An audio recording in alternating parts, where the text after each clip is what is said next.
Last নিবেদন। আজ মহালয়া,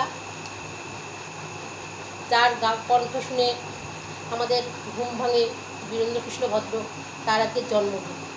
সেই উপলক্ষে আমার নিবেদন কবিতা বিরূপাক্ষের প্রতি। লিখুনি মধুসূদন জানা।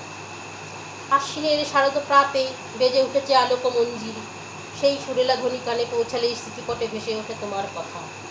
হে বাঙালির বেতার পুরুষ, তোমার কণ্ঠস্বরে অনুরণিত হয় প্রতিটি বাঙালি মনে প্রাণে আগমনী বার্তা। তোমার সুরে তাল্লয়ে ছন্দে আছে এক মায়ার জড়ানো জাতি।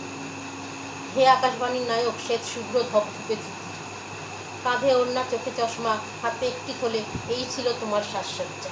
তুমি তো বাঙালি বেতার সম্প্রচারক, অভিনেতা, নাট্য পরিচালক। তোমায় কেউ ভোলেনি।